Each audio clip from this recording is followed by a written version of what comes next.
तो कैसे हो भाई मेरे।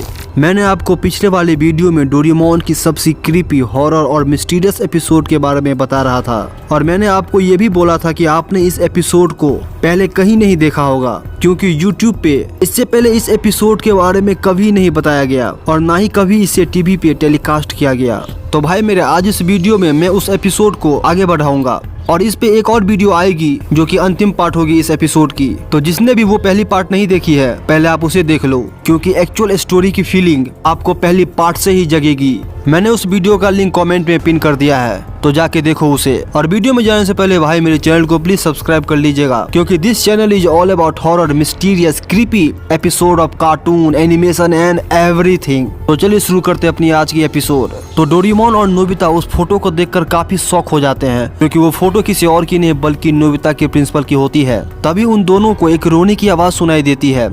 ऐसा लग रहा था जैसे कोई दौड़ते हुए रोते हुए आ रहा हो। ये आवाज इतनी भयानक थी कि वो दोनों इस आवाज को सह नहीं पा रहे थे और वो दोनों एनीवेयर डोर की मदद से अपने घर चले जाते हैं। लेकिन रुकिए दोस्तों, क्योंकि कहानी अभी खत्म नहीं हुई है। कहानी का क्लाइमेक्स तो अभी स्टार्ट ही हुआ है। घर पहुंचकर वो दोनों सोचने लगते हैं कि आखिर प्रिंसिपल की तस्वीर उस घर में कैसे आ गई। तभी नोबिता डोरेमोन से कहता है कि चलो हम टाइम मशीन की मदद से इसका पता लगाते हैं। बस फिर होना क्या था, डोरेमोन टाइम मशीन की मदद से वहाँ पर पहुँच जाता है और वहाँ के नज़ारे देखकर वो दोनों काफी शॉक हो जाते हैं क्योंकि भाई मेरे वो घर किसी और की नहीं बल्कि प्रिंसिपल की फैमिली की होती है। जी हाँ, वही प्रिंसिपल जो नोबिता के स्कूल में है। तभी अचानक से नोबिता को याद आता है कि जब उसने एक बार प्रिंसिपल से ये पूछा था कि सर आपका घर कहाँ पे है, तब प्रिंसिपल के एक्सप्रेशन देखकर नोबिता काफी शॉक हो गया था। नोबिता को ये लगने लगा था कि क्या उसने गलत क्वेश्चन पूछ लिया है क्योंकि भाई मेरे जिस तरह से प्रिंसिपल सर का एक्सप्रेशन था वो वाकई ही एक डरावनी एक्सप्रेशन थी। तभी नोबिता ये सारी बातें डोरेमोन को बताता है।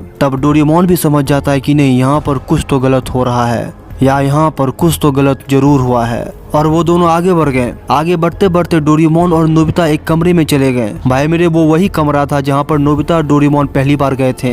उस कमरे को देखकर डोरेमोन और नोबिता समझ गए ये वही कमरा है जहाँ वो लोग पहली बार आए थे। तभी अंदर से किसी की चिल्लाने की आवाज आती है। वो आवाजें सुनकर दोनों कहीं छिप जाते हैं और दोस्तों वो चिल्लाने की आवाज किसी और की नहीं बल्कि प्रिंसिपल की थी।